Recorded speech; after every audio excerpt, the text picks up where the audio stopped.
Hi dears, ഇന്ന് ഞാൻ നിങ്ങൾക്ക് തൈറോയിഡിൻ്റെ പ്രോബ്ലത്തെക്കുറിച്ചാണ് പറയാൻ പോകുന്നത്.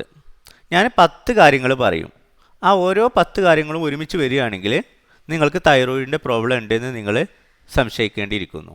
ആ 10 കാര്യങ്ങൾ പറയുന്നതിന് മുമ്പ് ഞാൻ തൈറോയിഡ് എന്താണെന്ന് പറഞ്ഞു തരാം. നമ്മുടെ നെക്കിൻ്റെ കഴുത്തിൻ്റെ മുൻവശത്ത് ഒരു ഗ്രന്ഥിയുണ്ട്. അതൊരു കെമിക്കൽ പ്രൊഡ്യൂസ് ചെയ്യും, ഉണ്ടാക്കും. അതിൻ്റെ പേരാണ് തൈറോയിഡ് ഹോർമോൺ. തൈറോയിഡ് ഗ്രന്ഥി തൈറോയിഡ് ഹോർമോൺ നമ്മുടെ രക്തത്തിലേക്ക് ഉണ്ടാക്കും. ഈ ഗ്രന്ഥി ചെറുതാണെങ്കിലും നമുക്ക് വലിയ ഒരു ജോലിയാണ് അത് നമ്മുടെ ശരീരത്തിൽ ചെയ്യുന്നത്. ഞാൻ അത് പിന്നീട് പറഞ്ഞു തരാം. അതിനു മുമ്പ് നിങ്ങൾക്ക് തൈറോയിഡ് സംബന്ധമായിട്ടുള്ള രോഗങ്ങളുണ്ടെങ്കിൽ എന്തൊക്കെ പ്രശ്നങ്ങളാണ് ഉണ്ടാവുക എന്നാണ് നമുക്ക് ആദ്യമായിട്ട് നോക്കേണ്ടത്. നിങ്ങൾക്കറിയോ, ഈ തൈറോയിഡിൻ്റെ പ്രോബ്ലമാണ് സ്ത്രീകളിൽ 10 മടങ്ങ് പുരുഷന്മാരെക്കാൾ കൂടുതലാണ്. 10 മടങ്ങ് തൈറോയിഡിൻ്റെ പ്രോബ്ലം പുരുഷന്മാരെക്കാൾ സ്ത്രീകളിൽ കൂടുതലാണ്. ഈ തൈറോയിഡ് കൂടുതൽ ഓവറായിട്ട് വർക്ക് ചെയ്യുകയാണെങ്കിൽ, ഓവറായിട്ട് ഈ തൈറോയിഡ് ഹോർമോൺ ഉണ്ടാക്കുകയാണെങ്കിൽ നമ്മളതിനെ ഹൈപ്പർ തൈറോയിഡിസം എന്ന് മെഡിക്കൽ സയൻസിലും, ഈ തൈറോയിഡ് ഹോർമോണിൻ്റെ ജോലി കുറഞ്ഞ് വന്നിട്ട് കുറച്ച് തൈറോയിഡ് ഹോർമോൺ ഉണ്ടാക്കുകയാണെങ്കിൽ നമ്മളതിനെ ഹൈപ്പോ തൈറോയിഡിസം എന്ന് പറയുന്നു. ഈ വീഡിയോയിൽ ഞാൻ നിങ്ങൾക്ക് 10 കാര്യങ്ങൾ എങ്ങനെയാണ് തൈറോയിഡ് പ്രോബ്ലം ഉണ്ടാകുന്നത് എന്നതിന് ഉപരിയായിട്ട് എന്തൊക്കെ ടെസ്റ്റുകളാണ് ചെയ്യുന്നത്, എന്തൊക്കെ ട്രീറ്റ്മെൻറ്റ് എടുക്കേണ്ടത്, ഏതൊക്കെ ഫുഡ് കഴിക്കണം, ഏതൊക്കെ ഫുഡ് അവോയ്ഡ് ചെയ്യണം എന്നൊക്കെ പറഞ്ഞു തരാം. ജസ്റ്റ് വാച്ച് ചെയ്താൽ മതി. ഓക്കെ. ചിലപ്പോൾ നിങ്ങൾക്ക് അല്ലെങ്കിൽ നിങ്ങളുടെ കുട്ടിക്ക് ഉണ്ടാകുന്ന പെട്ടെന്ന് വെയിറ്റ് കൂടുക അല്ലെങ്കിൽ വെയിറ്റ് കുറയുക, സ്ലീപ്പിൽ പ്രോബ്ലം, ഉറക്കത്തിൽ പ്രോബ്ലം, അതായത് ഉറക്ക് കൂടുക, ഉറക്ക് കുറയുക, ഹെയർ ലോസ് ചെയ്യുക, അതുപോലെ പ്രഗ്നൻ്റ് ആവാതിരിക്കുക, അല്ലെങ്കിൽ ഹാർട്ട് റേറ്റിൽ മാറ്റം വരിക, അതായത് ഹൃദയമിടിപ്പിൽ മാറ്റം വരിക, BP മാറ്റം വരിക, അല്ലെങ്കിൽ കൊളസ്ട്രോൾ വരിക. അതൊക്കെ ചിലപ്പോൾ ഇതിൻ്റെ ഒരു ഭാഗമാവാം, അല്ലാതെ വരാം, ഇതിൻ്റെ ഭാഗമായിട്ടും വരാം. ഓക്കെ. ഇനി നമുക്ക് നമ്പർ ഇട്ട് ഓരോന്നായിട്ട് പറയാം. ഒന്നാമതായിട്ട് നിങ്ങൾക്കൊരു ടയേർഡ്നെസ്, ഒരു ക്ഷീണം അനുഭവപ്പെടും. ഈ ക്ഷീണം അനുഭവപ്പെടാൻ കാരണം എന്താണെന്ന് ചോദിച്ചാൽ, നമുക്ക് വർക്ക് ചെയ്യണമെങ്കിൽ നമ്മുടെ ശരീരത്തിലുള്ള എല്ലാ പേശികളും വർക്ക് ചെയ്യണം, മസിൽസ്. ഈ പേശികൾ വർക്ക് ചെയ്യണമെങ്കിൽ നമുക്ക് തലച്ചോറിന് ഈ മസിലിലേക്ക് ഒരു സിഗ്നൽ വരേണ്ടതുണ്ട്. ഈ സിഗ്നൽ വരാതിരിക്കുമ്പോഴാണ് നമ്മൾ ടയേർഡ് ആവുക. അത് ഒന്നാമത്താണ് നമ്മളുടെ കാര്യം, ടയേർഡ് ആവുക, അതായത് ക്ഷീണം അനുഭവപ്പെടുക എന്നതാണ് ഒന്നാമത്തേത്. ഇനി രണ്ടാമത്തേത്, നമ്മുടെ ശരീരത്തിന് മാത്രമല്ല നമ്മുടെ മനസ്സിനും ഒരു ക്ഷീണം വരും. അതായത് നമ്മൾ ഡൗൺ ആവും. നമ്മൾ ഡിപ്രഷൻ, ആങ്സൈറ്റി, ബ്രെയിൻ ഫോഗ് തുടങ്ങിയ ഡൗൺ ആവുന്ന എല്ലാ കാര്യങ്ങളും വരുന്നതാണ് രണ്ട്. അപ്പോൾ ഫിസിക്കലായിട്ട് ശരീരവും ക്ഷീണിച്ചു, മനസ്സും ക്ഷീണിച്ചു, മനസ്സ് ഡൗൺ ആവും. പക്ഷേ ഇതൊന്നുകൊണ്ടൊന്നും നമുക്ക് തൈറോയിഡിൻ്റെ പ്രോബ്ലം ഒന്നും ഉറപ്പിക്കാൻ പറ്റില്ല. ഞാൻ പറയുന്ന 10 കാര്യങ്ങൾ ഒരുമിച്ച് വരുന്നുണ്ടെങ്കിൽ മാത്രം നിങ്ങൾ ശ്രദ്ധിച്ചാൽ മതി. അതാണ് ടിപ്പിക്കൽ, വളരെ മാതൃകാപരമായിട്ടുള്ള തൈറോയിഡ് പ്രോബ്ലം. മൂന്നാമതായിട്ട്, നിങ്ങളുടെ സ്കിന്ന് വളരെയധികം ഓയിലി ആവുക, എണ്ണമഴുക്കുള്ളതാവുക, അല്ലെങ്കിൽ ഡ്രൈ ആയിട്ട് ചൊറിഞ്ഞു വരിക. ഇതിൽ രണ്ടിലേതെങ്കിലും ഒന്നുണ്ടായാൽ തൈറോയിഡിന് പ്രോബ്ലം ഉണ്ടെന്ന് മനസ്സിലാക്കുക. ഒന്ന് തൈറോയിഡ് ഓവറായിട്ട് ആക്ട് ചെയ്യുമ്പോഴാണ്, മറ്റേത് തൈറോയിഡ് തീരെ വർക്ക് ചെയ്യാത്തപ്പോഴാണ്. നാലാമത്തേത്, നിങ്ങൾക്ക് ചിലപ്പോൾ ചൂടിനെ സഹിക്കാൻ വയ്യാതിരിക്കും, ഹീറ്റ് ഇൻടോളറൻസ് അല്ലെങ്കിൽ കോൾഡ് ഇൻടോളറൻസ്, ഫാനിൻ്റെ കാറ്റൊന്നും സഹിക്കാൻ കഴിയാതിരിക്കും. കോൾഡ് ഇൻടോളറൻസ് ഒരു തൈറോയിഡ് പ്രോബ്ലത്തിൻ്റെ ലക്ഷണമാണ്. അഞ്ചാമതായിട്ട്, നിങ്ങളുടെ പീരിയഡ്സ്, മെൻസസ് ചേഞ്ച് ചെയ്യാം, തീരെ ഇല്ലാതിരിക്കുക, അല്ലെങ്കിൽ ഓവറായിട്ട് പോവാം. രണ്ടിലേതെങ്കിലും ഒന്നുണ്ടായാൽ നിങ്ങൾ തൈറോയിഡ് പ്രോബ്ലം സംശയിക്കേണ്ടിയിരിക്കുന്നു. എന്തൊക്കെയാണ് പറഞ്ഞത്? ഒന്ന്, ടയേർഡായിട്ട് നമ്മൾ ക്ഷീണം അനുഭവപ്പെടും. രണ്ടാമത്തേത്, നിങ്ങളാകെ ഡൗൺ ആവും. മൂന്നാമത്തേത്, നിങ്ങളുടെ സ്കിന്ന് ഡ്രൈ ആവും അല്ലെങ്കിൽ ഓയിലി ആവും. പിന്നെ എന്താണ് പറഞ്ഞത്? കോൾഡ് ഇൻടോളറൻസ് എന്ന് പറയുന്ന നമ്മുടെ ഫാനിൻ്റെ കാറ്റൊന്നും സഹിക്കാൻ പറ്റാത്തത്. അഞ്ചാമത്തേത്, നിങ്ങളുടെ പീരിയഡ്സ്, അതായത് മെൻസസ് മാറിക്കൊണ്ടിരിക്കും. ഇനി നമുക്ക് ബാക്കിയുള്ള 5 കാര്യങ്ങൾ നോക്കാം. ഒന്നുകിൽ കോൺസ്റ്റിപ്പേഷൻ, മലബന്ധം, അല്ലെങ്കിൽ ഡയറിയ എന്ന് പറയുന്ന ലൂസ് മോഷൻ. ഒന്നുകിൽ മലബന്ധം അല്ലെങ്കിൽ ലൂസ് മോഷൻ, ഇതിലേതെങ്കിലും ഒന്നുണ്ടാവും തൈറോയിഡ് ഗ്ലാൻഡിൻ്റെ പ്രോബ്ലം ഉണ്ടാകുമ്പോൾ. പിന്നെ ഏഴാമതായിട്ട്, നിങ്ങളുടെ ശരീരത്തിൽ ആകെ വേദനിക്കുക. ഈ വേദന ഒരു പക്ഷേ എന്താവാന്നറിയോ, നമ്മുടെ ശരീരത്തിലെ നാഡികളുടെ പ്രോബ്ലം കൊണ്ടാവാം. നാഡികളുടെ പ്രോബ്ലം പല കാരണങ്ങൾ കൊണ്ട് നടക്കും. തൈറോയിഡിൻ്റെ പ്രോബ്ലം ഉണ്ടായാലും ചിലപ്പോൾ നിങ്ങൾക്ക് ഈ നെർവ് പെയിൻ എന്ന് പറഞ്ഞാൽ മസിൽ ആൻഡ് നെർവ് ആകെ വേദനിക്കുന്ന, പേശികളും നാഡികളൊക്കെ വേദനിക്കുന്ന ഒരവസ്ഥ നിങ്ങൾക്ക് അനുഭവപ്പെടാം. പിന്നെ നിങ്ങളുടെ വിശപ്പിൽ മാറ്റം വരും. അതാണ് എനിക്ക് പറയാനുള്ള 8ാമത്തെ പോയിന്റ്, വിശപ്പിൽ മാറ്റം വരും. 9ാമായിട്ട് എനിക്ക് പറയാനുള്ളത്, നിങ്ങളുടെ ഹാർട്ട് ബീറ്റ്.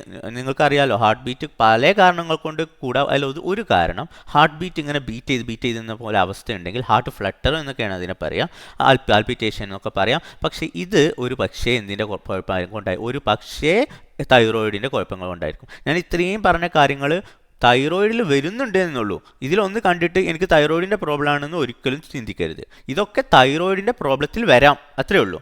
അവസാനമായിട്ട് എനിക്ക് പറയാനുള്ളത്, ചില ആൾക്കാർക്ക് ചില തൈറോയിഡ് പ്രോബ്ലംസിൽ നെക്കിൻ്റെ മുമ്പിൽ, നമ്മുടെ കഴുത്തിൻ്റെ മുമ്പിൽ ഈ തൈറോയിഡ് ഗ്രന്ഥി വീങ്ങിയിട്ട് കാണപ്പെടും. അത് ഗോയിറ്റർ എന്നാണ് അതിനെ പറയുക. അങ്ങനെ അല്ലാതെയും തൈറോയിഡ് പ്രോബ്ലം വരാം, അങ്ങനെ ആയിട്ടും തൈറോയിഡ് പ്രോബ്ലം വരാം. നമുക്കത് ഡിസ്കസ് ചെയ്യാം. ഓക്കെ, ഞാനിപ്പോൾ തൈറോയിഡ് ഹോർമോൺ എന്തൊക്കെയാണ് നമ്മുടെ ബോഡിയിൽ ചെയ്യുന്നതെന്ന് പറഞ്ഞുതരാം. അതായത് നമ്മുടെ ഹാർട്ട്, നമ്മുടെ ലങ്സ് എന്ന് പറയുന്ന ശ്വാസകോശം, നമ്മുടെ വെയിറ്റ് എല്ലാം കൺട്രോൾ ചെയ്യുന്നത് തൈറോയിഡ് ഹോർമോൺ ഉണ്ടാക്കുന്ന തൈറോയിഡ്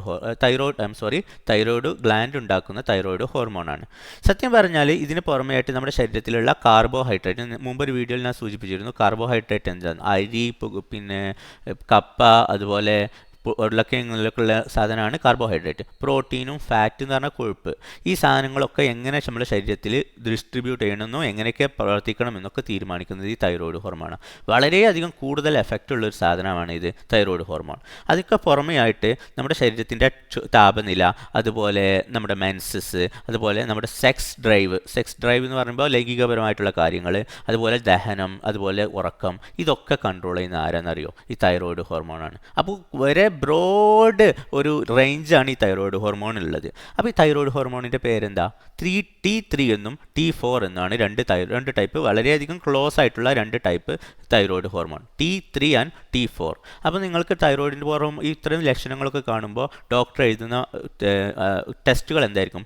T3യും ബ്ലഡിൽ T4ഉം. പിന്നെ ഡോക്ടർ ഒരു കാര്യം കൂടി തൈറോയിഡ് രോഗികൾക്ക് അറിയാം, TSH കൂടി അവർ എഴുതും. ഈ T3 T4ഉം TSHും തൈറോയിഡ് പ്രോബ്ലംസിൽ ഒന്നുകിൽ ഓവർ ആക്റ്റീവ് ആയിട്ടുള്ള തൈറോയിഡ് അല്ലെങ്കിൽ അണ്ടർ ആക്റ്റീവ്, അതായത് ആക്റ്റീവ് കുറഞ്ഞ തൈറോയിഡിൽ എങ്ങനെയൊക്കെ ആയിരിക്കും വേരി ചെയ്യുന്നത്, എങ്ങനെയൊക്കെ മാറ്റം സംഭവിക്കുന്നു, ഏതൊക്കെ കൂടും ഏതൊക്കെ കുറയും എന്നൊക്കെ ഞാൻ പിന്നീട് പറഞ്ഞു തരാം. ഓക്കെ, ഞാൻ ആദ്യം പറയുന്നത് നമ്മുടെ തൈറോയിഡ് ഗ്ലാൻഡ് ഓവറായിട്ട് പ്രവർത്തിച്ചാൽ തൈറോയിഡ് ഹോർമോൺ കൂടുതലായിട്ടുണ്ടാവുമല്ലോ.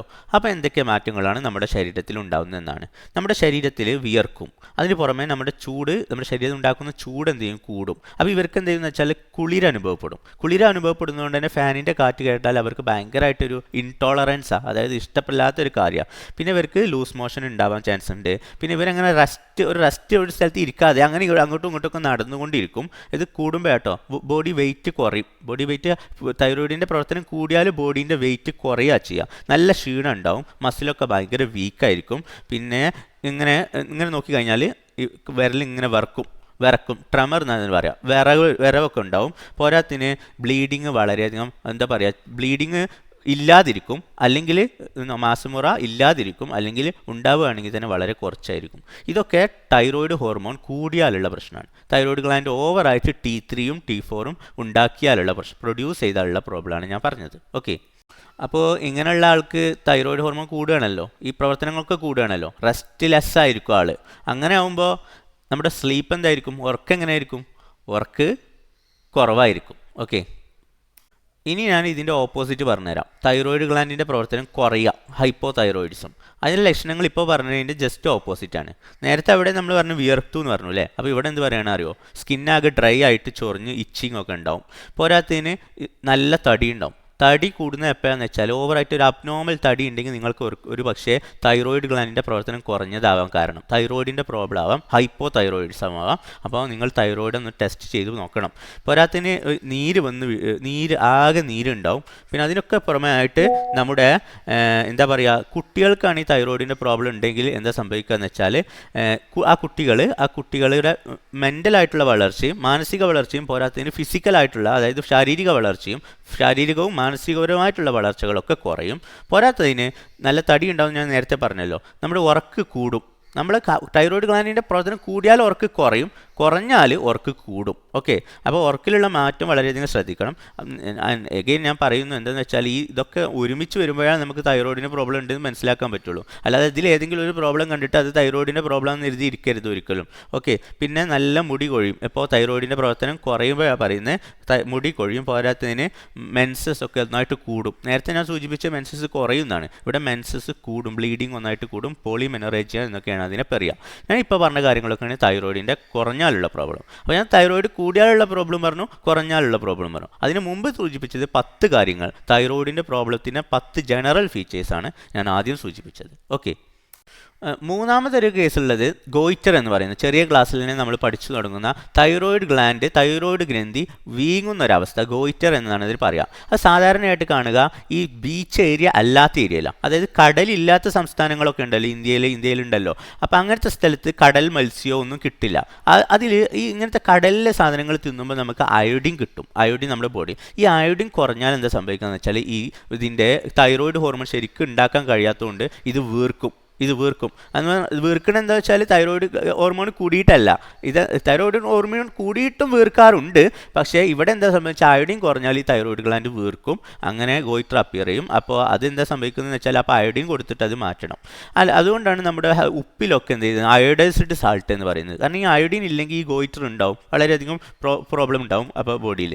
പിന്നെ എനിക്ക് പറയാനുള്ളത് ചില ഫുഡ് ഉണ്ട് അത് കഴിച്ചാൽ എന്താണെന്ന് വെച്ചാൽ ആ ഗോയിറ്റർ ഉണ്ടാവും. ക്യാബേജ്, സ്വീറ്റ് പൊട്ടാറ്റോ എന്ന് പറഞ്ഞാൽ മധുരക്കിഴങ്ങ്, പോരാത്തതിന് കോളിഫ്ലവർ, ചീര, കപ്പ, സോയാബീൻ തുടങ്ങിയ ഫുഡ് കഴിക്കേണ്ടെന്നല്ല, ഓവറായിട്ട് കഴിച്ചാൽ ചിലപ്പോൾ ഗോയിറ്റർ വരാനുള്ള ചാൻസ് ഉണ്ട്. എങ്ങനെ ഇരുന്നാലും അപ്പോൾ ഗോയിറ്റർ ഉള്ള പേഷ്യൻറ്റിന് ഈ ഫുഡ് ഒഴിവാക്കണം. ഇനി എനിക്ക് പറയാനുള്ളത് എങ്ങനെയൊക്കെയാണ് ഡോക്ടേഴ്സ് ഇത് ടെസ്റ്റ് ചെയ്യുക എന്നുള്ളതാണ്. T3 T4 എന്നീ 2 ഹോർമോൺ നോക്കും. സാധാരണ TSH എല്ലാവരും ചോദിക്കുന്നുണ്ട് TSH കൂടിയാലോ കുറഞ്ഞാൽ എന്താ പ്രശ്നം. ഞാൻ റിപ്ലൈ ചെയ്തു തരാം, ഇപ്പോൾ പറഞ്ഞു തരാം. അപ്പോൾ ആദ്യമായിട്ട് എനിക്ക് പറയാനുള്ളത് T3 T4 ആണ് ടെസ്റ്റ് ചെയ്യുന്നതെങ്കിലും free T3 and free T4 ചെയ്താൽ കുറച്ചും കൂടി എഫക്റ്റീവ് ആവും. ഇനി TSHനെ പറയാം. TSH കൂടിയെന്ന് കണ്ടാൽ തൈറോയിഡ് ഗ്ലാൻഡിൻ്റെ പ്രവർത്തനം കുറഞ്ഞു എന്നാണ് അർത്ഥം. TSH കുറഞ്ഞു എന്ന് കണ്ടാൽ തൈറോയിഡ് ഗ്ലാൻഡിൻ്റെ പ്രവർത്തനം കൂടി എന്നാണ് അർത്ഥം. എനിവേ, പിന്നെ ഇപ്പോൾ പുതിയതായിട്ട് TPO എന്നൊക്കെ ഉള്ള ടെസ്റ്റ് ഉണ്ട്. അതെന്തിനാണെന്ന് വെച്ചാൽ നമ്മുടെ ബോഡിയിൽ കുറേ ആൻറ്റിബോഡി അതായത് നമ്മുടെ ബോഡിയിൽ അണുക്കളോ മറ്റെന്തെങ്കിലും വന്യവസ്തുക്കളോ വരുമ്പോൾ അതിനെ പ്രതിരോധിക്കാനാണ് ആൻറ്റിബോഡി എന്നൊരു പ്രോട്ടീൻ നമ്മുടെ ബോഡിയിൽ പ്രൊഡ്യൂസ് ചെയ്യുന്നത്.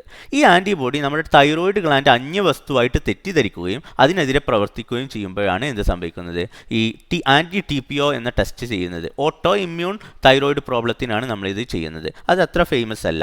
ഇനി എനിക്ക് ലാസ്റ്റ് പറയാനുള്ളത് തൈറോയിഡ് ഗ്ലാൻഡിൻ്റെ ഇത് തീരെ അവഗണിച്ചാൽ, തൈറോയിഡ് ഇവിടെ വീങ്ങിയാൽ ഏതൊരു മുഴ കാണുമ്പോഴും നമ്മൾ ആദ്യം ചിന്തിക്കേണ്ടത് ക്യാൻസർ അല്ല എന്ന് ഉറപ്പ് വരുത്തണം, അല്ലേ? അപ്പോൾ ഇങ്ങനത്തെ ഒരു മുഴ കണ്ടാൽ ഒരു പക്ഷേ തൈറോയിഡ് ഗ്ലാൻഡുമായി ബന്ധപ്പെട്ട് ക്യാൻസർ കൂടിയുണ്ട്. ഈ ഗോയിറ്ററും ഹൈപ്പോതൈറോയിഡിസും ഹൈപ്പർ തൈറോയിഡിസും അല്ലാതെ തൈറോയിഡുമായി ബന്ധപ്പെട്ട ഒരു ക്യാൻസർ കൂടി ഉണ്ട്. അപ്പോൾ നിങ്ങൾ ആ ക്യാൻസർ എല്ലാം ഉറപ്പിക്കാൻ വേണ്ടിയിട്ട് നമ്മൾ നീര് കുത്തിയെടുത്ത് പരിശോധിക്കുക എന്ന് പറയും. FNAC, fine needle aspiration cytology, അത് ചെയ്യണം.